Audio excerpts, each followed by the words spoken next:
사랑하는 여러분, 2021년 새해에도 하나님의 은혜가 여러분과 여러분의 가정에 넘치시기를 바랍니다.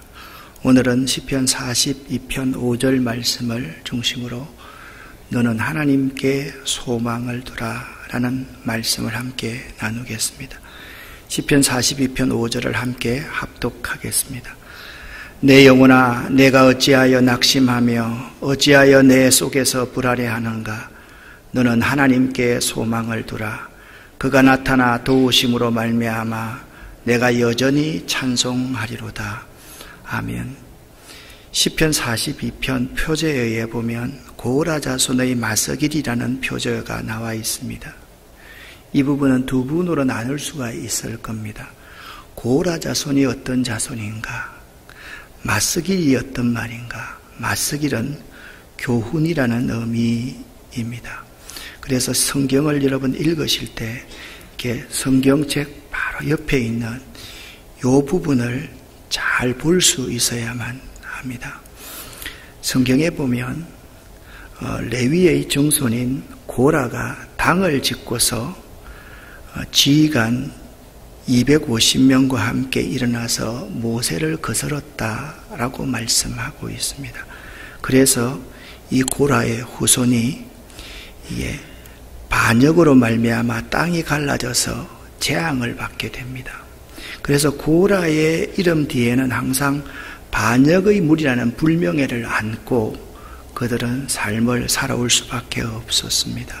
그런데 다윗이 사울에게 쫓겨서 위기를 당할 때 이 고라 자손이 다윗을 돕게 됩니다. 다윗이 왕위에 등극하자마자 하나님의 성소에서 섬기는 특별한 사람들로 고라 자손의 지위를 회복시켜 줍니다.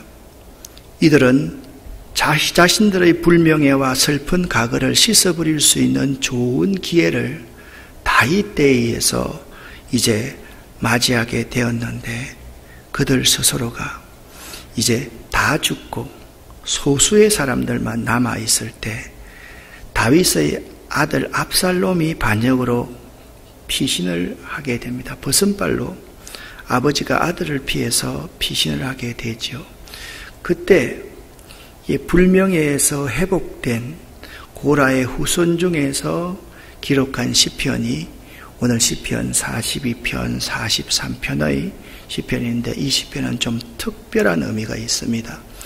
자기 자신도 하나님의 종에게 거역해서 재앙을 받았던 그 슬픈 과거를 가지고 있는 고라의 후손이 아들이 아버지를 죽이려고, 아들이 아버지를 몰아내려고 반역을 하는 이 장면에서 시편을, 다윗의 마음으로 시편을 기록한 것입니다. 시편 42편과 43편의 배경을 보면요, 내 눈물이 죄야로 내 음식이 되었다. 낙심하며 불안해하다. 내가 슬프다. 마음이 상하다.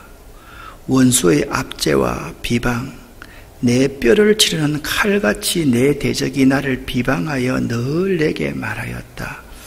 이런 상황을 가만히 보면 시편 42편의 배경은 낙담과 한숨과 절망을 배경으로 기록되었다라는 사실을 알 수가 있습니다. 특별히 42편 5절, 11절, 43절, 5절에서 계속 반복되는 문장이 있습니다. 내 영혼아, 네가 어찌하여 낭망하여 어찌하여 내 속에서 불안해하는가에서 시편 기자가 낭망하는 원인이 뭔가를 알아야지 시편 42편을 우리가 잘 이해할 수 있을 거다라는 생각이 듭니다. 먼저 시편 기자는요, 이런 것 때문에 낭망하고 있습니다.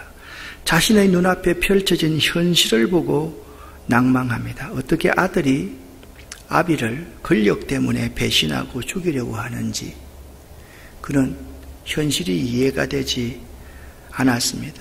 다윗의 마음으로 들어가서 다윗이 선한 왕이었는데도 쫓겨나니까 원수들이 압제하고 비방하는 그러한 소리가 자기 귀에 들리기 시작합니다. 10절 말씀 그대로 내 뼈를 찌르는 칼같이 내 대적이 나를 비방하여 늘 내게 말하기를. 그러니까 자신의 눈앞에 펼쳐진 현실을 보고 시편 기자는 낭망하고 있습니다. 그런데 그러한 현실 가운데 자신의 한없는 무기력한 모습을 보고 또 낭망합니다. 시편 42편과 시편 43편에서 저자는 나라고 하는 1인칭을 끊임없이 사용하는데 나라고 하는 1인칭을 42편과 43편에서 51번이나 사용합니다. 이것은 저자의 눈이 자기 자신에게 집중되어 있다는 것을 의미합니다. 현실을 극복할 수 없는 무능한 자기 자신만을 보고 시편 기자는 절망하고 있는 것입니다. 그리고 현재의 처지를 보니까 과거의 자신의 모습과 비교해 보니까 절망적인 상황임을 알 수가 있습니다. 내가 전에 기쁨의 찬송을 부르며 명절을 지키러 가는 군중들을 하나님의 집으로 곧잘 인도했었는데 내가 지난 날을 생각하니 마음이 상하는구나, 그렇게 말씀하고 있습니다. 우리들이 맞이한 2021년의 상황이 그때와도 매우 흡사합니다. 우리들의 눈앞에 펼쳐진 현실을 보면 참 암담하고 낭망이 됩니다. 전 국민이 다 이제 주사를 다 맞고 한다 할지라도 집단 면역이 70 내지 80% 형성될 때까지는 우리가 마스크를 쓰고 다녀야 된다라고 말을 합니다.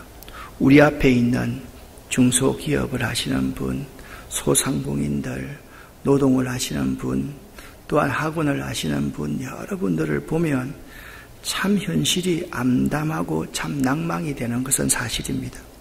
이러한 현실 가운데 우리 자신의 한없는 무기력한 모습을 보니 더더욱이 힘이 듭니다. 여러분, 나라에서는 말을 합니다. 선생님들이나 또한 공무원들, 여러분들 나가서 여러분들 스스로가 코로나에 감염되거나 주변 사람들이 감염되었을 때 여러분들 동선을 다 적어내야만 합니다. 이제 이렇게 공공연하게 하나님께 드리는 예배에 대해서 그들 스스로가 이 일을 제기하는 사람이 있을 때 목사로서 참 나의 무기력한 모습을 보니 힘이 듭니다. 그리고 현재의 처지를 보면서 이전의 예배의 영광, 기쁨으로 찬양을 드리고 교우들과 함께 교제하고 함께 신앙생활하는 모습이 생각나서 과거와 현재를 비교하면 참 마음이 어렵다, 그렇게 생각이 됩니다. 2021년을 맞이한 우리들의 바람은 무엇입니까? 여러분은 2021년에 어떤 바람을 가지고 있습니까? 동아일보와 충청신문에 나오는 그림입니다. 잡코리아가 알바몬과 함께 성인 남녀 2647명을 대상으로 2021년 새해에 대한 기대감에 대해서 설문을 조사한 결과 전체 응답 중에 새해가 기대가 된다라는 응답자가 68.1%, 기대가 안 된다라고 하는 사람이 31.9%였습니다. 동아일보와 충청신문에 나오는 기사입니다. 이 모든 사람에게 새해에 가장 듣고 싶은 소식이 무엇입니까? 라고 물어보니까 코로나19 종식 선언을 꼽은 응답자가 77.7%로 압도적이었습니다. 이어서 고용 확대, 경기 회복, 비정규직 고용 감소, 부동산 시장 안정 등 순으로 새해 듣고 싶은 소식을 꼽은 응답자가 많았습니다. 모든 사람들의 바람이 꼭 이루어졌으면 참 좋겠습니다. 다시 한번 설교를 준비하면서 연말에 여러분과 함께 나누었던 화가 르누아르를 생각해 보았습니다. 르누아르는 프랑스의 화가로서 그림을 체계적으로 공부한 사람이 아닙니다. 그런 너무 가난해서 도자기 공장에 일하면서 그림을 그렸는데 사람들이 그의 그림을 프랑스 하단에 소개하여서 등단하게 된 화가입니다. 어떻게 이런 아름다운 작품을 그릴 수가 있을까 생각될 정도로 르누아르의 작품을 보면 참 아름답습니다. 그런데 그에게는 결정적인 약점이 있었습니다. 그 약점은 류마티스 관절염이었습니다. 붓을 손에 묶어서 그림을 그릴 정도로 아팠다고 합니다. 어떤 사람이 와서 묻습니다. 선생님, 어떻게 이런 손으로 그림을 그리는데 이렇게 대단한 명작이 나올 수 있습니까? 라고 물었습니다. 르누아르는 대답합니다. 그림은 하나님의 은혜로 그리는 것입니다. 라고 그는 대답했습니다. 그는 말년에 류마티스 관절염으로 온몸이 마비가 오는 고통을 참으며 그림을 그렸는데 붓을 입으로 물면서 계속 그림을 그렸다고 합니다. 르누아르의 친구가 그에게 묻습니다. 자네 왜 그리 고통스러워하면서 그림을 그리냐? 르누아르가 대답합니다. 고통은 지나가지만 아름다움은 남기 때문이네. 2021년 한 해를 시작하면서 다시 르누아르의 명언을 제 나름대로 한번 묵상을 해 보았습니다. 힘든 우리네 인생은 하나님의 은혜로 그림 그려지는 것. 고통은 지나가지만 이 고통을 극복한 우리 인생의 아름다움은 영원히 남을 것. 그렇습니다. 2021년도도 틀림없이 위기의 순간들이 우리에게 닥쳐올 것입니다. 2020년에 하나님의 은혜가 아니었으면 견딜 수 없었던 그 순간도 하나님의 은혜로 이겼던 것처럼 21년에 어려운 순간순간의 위기가 닥쳐올 때 하나님의 은혜가 아니면 그 어려움을 극복해 나갈 수가 없을 것입니다. 이 하나님의 은혜가 온 누리에 퍼져나갔으면 참 좋겠습니다. 2021년 우리의 인생이 어떻게 하면 더 아름다워질 수가 있습니까? 올 한 해도 희생하는 사람, 아낌없이 내어놓는 사람, 그리고 나보다 공동체를 먼저 하는 사람, 그러한 사람이 많아질 때 우리네 인생이 아름다워질 것입니다. 이런 사람들이 있을 때 인생은, 모두의 인생은 아름다워질 것입니다. 이분이 영국의 철학자 러셀입니다. 러셀의 사진을 보면요, 그이가 이렇게 손에 담배를 피우기 위해서 담뱃대가 이렇게 들려져 있습니다. 러셀은 나는 왜 기독교인이 아닌가라는 글을 썼던 사람입니다. 그는 이렇게 주장합니다. 대부분의 종교들을 보면 그 진리가 일치하는 것이 없기 때문에 그중 하나만 진리일 수가 없다. 그렇기 때문에 나는 기독교인이 아니다 라고 그는 말을 합니다. 러셀은 이렇게 말합니다. 세상에는 세 가지의 힘이 있다라고 했습니다. 그래서 물리적인 힘, 경제적인 힘, 영향력 등 세 가지 힘이 있다라고 했습니다. 그런데 이 세상은 힘이 있는 사람은 큰 소리 치고 힘 없는 사람은 아무 소리도 못한다라고 말을 했습니다. 이런 것이 우리가 있는 세상입니다. 힘이 없고 영향력이 없는 사람, 이러한 사람은 큰 소리 치지도 못하고 아무 소리도 못하는 것이 사실 이 세상입니다. 우리가 이 세상을 바라보면 얼마나 우리 자신이 무기력한지를 느낄 수밖에 없습니다. 이런 세상 가운데 한 현자의 이야기를 여러분에게 해드리겠습니다. 이 현자에게서 우리가 배웠으면 참 좋겠습니다. 어느 현자가 제자들을 불러놓고 물었습니다. 밤의 어둠이 지나가고 새날이 오는 것을 어떻게 아는가?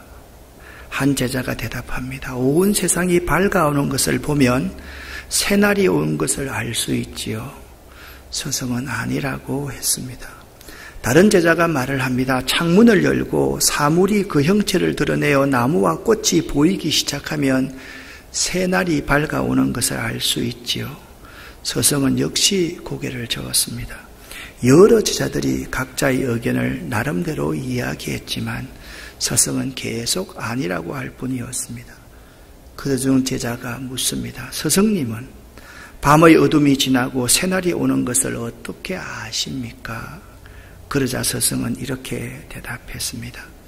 내가 눈을 뜨고 주위를 둘러보았을 때 지나다니는 모든 사람이 형제로 보이면 그때 비로소 새날이 밝아온 것이다 라고 이야기를 했습니다. 새날은 아침이 옴으로써 시작되는 것이 아닙니다. 새날은 새로운 한 해가 시작됨으로써 오는 것이 아닙니다. 우리가 우리의 이웃을 믿지 아니하는 사람들을 형제로 보고 자매로 보고 그들을 사랑으로 대할 때 비로소 새날이 시작됩니다. 2021년 새해가 정말이지 우리에게 의미가 있으려고 한다면 우리들의 형제 자매를 우리를 비난하고 정죄하고 우리를 비판하는 그들까지도 우리들이 사랑으로 그들을 대하고 그들을 품을 수 있을 때 2020년 새해가 우리들에게 의미 있는 새해가 될 것입니다. 특별히 우리 같은 그리스도인의 제자로 살아가는 사람들은 우리 주변에 있는 모든 이웃들을 적폐다, 비난의 대상이다, 과거 사람들이다, 보수다, 진보다. 그래서 서로 비난하고 비판하고 서로를 찍어서 넘어뜨리려고 하는 그런 자세가 아니라 한민족이, 우리 그리스도인들이 서로 사랑으로 부둥켜 안고 사랑과 용서와 긍휼을 주고받을 때 이때 우리의 새해가 참 의미 있는 해가 됨을 알아야만 하는 것입니다. 코로나가 종식된다고 할지라도 정말 사람을 사랑할 수 없고 사람을 못 믿을 정도의 세상이라면 우리가 무슨 새 소망이 있겠습니까? 저는 요새 새로운 버릇이 하나 생겼습니다. 아파트에서 엘리베이터를 타면 제가 타면요 사람들이 안녕하십니까 하고서 뒤돌았습니다. 너무 슬프고 저도 안녕하십니다 인사하고 또 서로 이야기를 할 수 없어도 저도 물끄러미 위에만 바라보고 있다가 이제 습관이 들었습니다. 그래 3층이니까 올라 내리고 계단으로 오르내리자. 그래서 결국은 거의 저는 계단으로 오르내리고 새벽에만 밤늦게만 엘리베이터를 타고 올라다니는 버릇을 갖게 되었습니다. 어려운 현실 가운데서 시편 기자는 이제 현실을 바라보지 않고 현실에서 하나님에게로 관심하기 시작합니다. 시편 기자에게 비춰진 하나님, 현실을 보니까 아무런 소망이 없는 거예요. 그는요 하나님을 이런 분으로 보기 시작했습니다. 전체적인 내용 가운데 이 말씀을 함께 읽어보겠습니다. 함께 읽습니다. 너는 하나님께 소망을 두라. 그가 나타나 도우심으로 말미암아 내가 여전히 찬송하리로다. 아멘. 여기서 소망을 두라라는 히브리어 단어는 신뢰하다, 기대하다라는 뜻입니다. 그러니까 너는 하나님을 신뢰하라, 하나님만 신뢰하라, 하나님만 기대하라 라는 의미가 하나님께 소망을 두라라는 말입니다. 그러니까 시인은 인생의 모든 소망의 자리에서 우리가 기다리고 기대해야 될 분은 오직 하나님 한 분밖에 없더라, 그렇게 고백하고 있는 것입니다. 이 시편 42편과 43편의 기자가 본 하나님은, 소망을 두고 기대하고 신뢰하는 그런 하나님은 어떤 하나님입니까? 먼저 2절 말씀을 보면 생존하시는 하나님, 살아계신 하나님으로 하나님을 보았습니다. 시편 기자가 그토록 갈망하였던 하나님은 죽어있는 하나님이 아니라 자신의 삶, 역사 속에 살아계신 하나님이었습니다. 그 하나님은 사람의 손으로 깎아 만든 신이 아닙니다. 우리는 하나님은 생명 없는 죽은 신이 아님을 믿어야만 합니다. 하나님은 살아서 계신 하나님입니다. 내 곁에 계신 하나님입니다. 내가 고통과 좌절과 절망 가운데 있을 때 하나님은 내 곁에 계시는 하나님으로 시편 기자는 보고 있는 것입니다. 두 번째, 그는 하나님을 생명의 하나님으로 바라보았습니다. 8절을 현대인의 성경으로 같이 읽어보겠습니다. 낮에는 여호와께서 나에게 한결같은 사랑을 베푸시니 밤에는 내가 그에게 찬송하고 내 생명의 하나님께 기도하리라. 아멘. 저는 시편 42편, 43편을 읽으면서 가장 중요한 문장이 나는 8절이라고 생각을 했습니다. 8절 한 절만을 주의를 해보면 이렇습니다. 낮에는 여호와께서 그 인자함을 베푸시고, 이 그 인자함을 베푸시고라는 말은, 이 원어의 뜻은 낮에게 하나님께서 그 자비를 명령하실 것이다 라는 의미입니다. 즉 하나님께서는 그의 자비와 은총을 명령하거나 지시하실 것이라는 사실을 말씀하고 있습니다. 하나님은 우리의 대낮에 하나님의 자비, 하나님의 은총, 하나님의 인자함을 명령하시는 분이십니다. 여기에 언급된 낮, 히브리어 요맘이라는 용어는 번성함을 암시하는데, 이 본 구절에는 언젠가 번영의 시기가 돌아올 것이라는 저자의 기대, 희망이 담겨져 있는 것입니다. 낮에는 언젠가는, 지금은 암담하지만은 하나님께서 그 인자함을 베푸실 날이 올 것이다. 그러한 믿음을 가지고 있는 것입니다. 그러니까 이 기대와 믿음이 재앙 때에도 하나님 앞에 찬양과 영광을 돌리는 결과를 낳는 것이죠. 한편 이 8절의 낮과 밤을 낮과 밤이라는 하나의 합성어로 보아서 항상으로 해석하는 학자들도 있습니다. 하나님이 항상 그의 사랑과 긍휼을 보이시려는 확신, 밤에도 낮에도 하나님이 그 사랑과 긍휼하심을 보이실 것이라는 확신이 이 내용 속에 있습니다. 특별히 밤에는 그 찬송이 내게 있어, 이 말씀은 심지어 재앙과 슬픔의 어두운 밤에도 나는 하나님을 찬양하리라는 저자의 강력한 믿음이 이 속에 내포되어 있는 것입니다. 우리들은 하나님을 생명의 하나님으로 고백해야만 합니다. 그분은 낮에게 자비를 명령하시는 분이시기에 우리들은 어두운 밤에도 하나님을 찬양하며 하나님께 감사하는 삶을 살아갈 수 있는 것입니다. 시편 기자는 세 번째 하나님을 이런 하나님으로 바라보고 있습니다. 반석이신 하나님으로 보았습니다. 내가 나의 반석 되시는 하나님께 어째서 나를 잊으셨습니까? 어째서 내가 내 원수들에게 이런 고통을 받아야 합니까? 라고 항변했다 라고 말씀하고 있습니다. 여기서 내가 나의 반석 되시는 하나님께, 이 반석은요, 숨을 곳을 말합니다. 즉 피난처가 됨을 의미합니다. 하나님의 보호를 말합니다. 그래서 나의 피할 반석, 내 힘의 반석, 우리의 구원의 반석이라고 말하고 있는 것입니다. 하나님은 우리들이 어떤 처지와 환경 속에 있을지라도 우리를 지켜주시고 인도해 주실 분임을 고백하는 확신이 여기에 있는 것입니다. 사랑하는 여러분, 여러분과 우리의 주변의 상황, 어떤 처지와 환경 속에서도 하나님이 지켜주시고 인도해 주실 것을 믿으시기를 예수 이름으로 간절히 축원합니다. 이것이 하나님을 나의 반석으로 바라봄입니다. 마지막 시편 기자는 하나님은 내 희망을 둘 수 있는 구원이 되시는 하나님으로 보았습니다.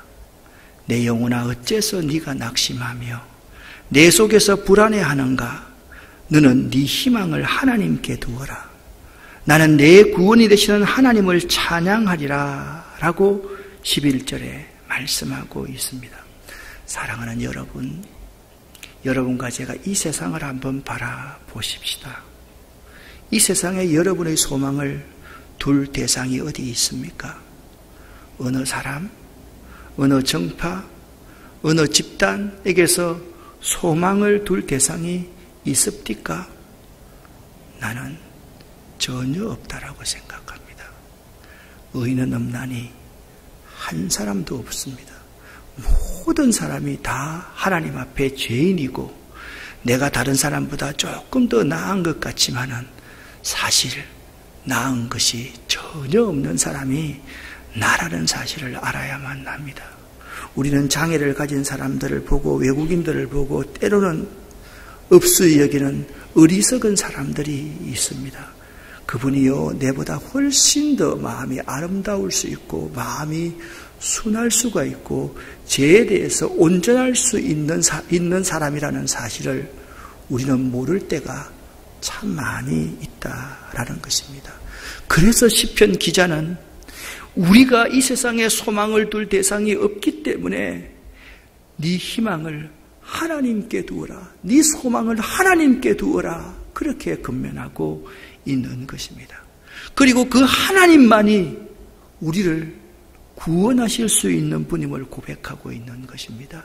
우리의 얽혀있는 이 문제, 이 난감한 문제, 모든 문제를 하나님만이 해결해 주실 수 있는 분임을 시편 기자는 고백하고 있는 것입니다. 사랑하는 여러분, 이 세상을 바라보십시오. 여러분의 소망을 둘 대상이 어디 있습니까? 시편 기자는 여러분과 저에게 말합니다. 네 소망을 하나님께 두어라. 그리고 그 하나님만이 너의 문제를 해결해 줄 수 있는 분이다 말씀하고 있는 것입니다. 믿으시기를 예수 이름으로 간절히 축원합니다. 오늘 하나님은 우리에게 말씀합니다. 너는 하나님께 소망을 두라. 너는 하나님만 바라라 라고 말씀합니다. 우리가 하나님이 어떤 분인가를 분명히 안다면 이제 우리들은 어떻게 해야만 될까요? 하나님은 우리들에게 하나님만 바라라 라고 새해 첫 시간에 우리에게 말씀하고 있습니다. 여기서 바란다라는 말은 그에게 소망을 두는 것을 의미합니다. 영어 성경에는 hope in God이라고 그렇게 말씀하고 있습니다. 사랑하는 여러분, 새해 첫날 예배드리는 이 시간 하나님의 전적인 능력을 바라보십시오. 그리고 하나님만 전적으로 의지하시기를 예수 이름으로 간절히 축원합니다. 여러분, 2021년 새해가 밝았습니다. 오늘 첫 주일 예배를 드립니다. 하나님의 전적 능력을 바라십시오. 그리고 그 하나님만을 전적으로 의지하시기를 예수 이름으로 간절히 축원합니다. 여러분, 새 역사는요, 코로나가 없어진다고 새 역사가, 새날이 우리에게 오는 것이 아닙니다. 우리 이웃들은 적이 아닙니다. 우리 옆 사람은 적이 아닙니다. 함께 상생하고 우리가 손을 잡고 우리가 두 발목을 묶고 2인 삼각경기처럼 하나 둘 하면서 같이 나아가야 될 우리 한민족 한 이웃이고 하나님의 형상을 입은 자녀라는 사실을 잊지 말아야만 합니다. 이웃을 적으로 반목으로 바라봐서는 안 됩니다. 이웃을 내 몸처럼 사랑할 수 있는 대상으로 볼 수 있는 여러분이 될 수 있기를 바랍니다. 말씀을 끝마치면서 제가 참 좋아하는 분이 있습니다. 마틴 부버라는 분입니다. I and thou, 나와 너라는 이 책을 기록한 분이죠. 이 마틴 부부는 이렇게 말씀하고 있습니다. 현대사회의 비극적인 상황은 인간과 인간 사이의 관계가 깨어진 데서 오는 것이다. 이러한 관계를 회복하기 위해서는 나와 너의 참된 관계, 인격적인 관계가 이루어져야 한다. 그 인격적인 관계를 위해서 우리가 서로 만나야만 한다 라고 말씀하고 있습니다. 부부는 말합니다. 삶은 곧 만남이라고 보며 삶 자체를 만남의 개념으로 이해하려고 합니다. 참다운 삶은 두 개의 인격체가 나와 그것이 아닌 나와 너로 만나는 것입니다. 나와 너가 서로 상호작용하는 것임을 우리에게 말씀하고 있는 것입니다. 코로나의 무서운 것은 저는 질병도 참 무서운 것 맞습니다. 그런데 이 코로나 때문에 나와 너의 만남이 단절되는 것, 이것이 가장 큰 비극이고 말세에 사랑이 없어지는 것이 말세의 특징이라고 그렇게 말을 했는데, 사람을 경계하고 사람을 멀리하고 사람과의 만남을 회피하는 우리의 삶, 이것이 참 문제인 것입니다. 하나님께 소망을 두는 삶은 하나님과의 인격적인 만남, 나와 너와의 인격적인 만남이 있는 삶을 사는 것을 말합니다. 사랑하는 여러분, 하나님께만 소망이 있습니다. 믿으시기를 예수 이름으로 간절히 축원합니다. 나와 너와의 인격적인 만남이 있고 이웃을, 나 옆 사람을, 우리 민족 한 사람 한 사람을 내가 사랑해야 될 만남의 대상으로 바라볼 때 2021년에 진정한 새날, 새로운 우리의 희망이 있다라는 사실을 꼭 기억할 수 있기를 예수 이름으로 간절히 축원합니다. 기도하겠습니다. 살아계신 하나님 아버지, 감사합니다. 너는 하나님께 소망을 두라. 너는 하나님만 기대하라. 너는 하나님만 의지하라. 오늘 말씀하셨는데 하나님, 그렇게 하겠습니다. 2021년 그렇게 살겠습니다. 우리가 오늘 다짐하는 시간이 되기를 원합니다. 예수 그리스도 이름으로 축복하고 간절히 기도 올립니다. 아멘.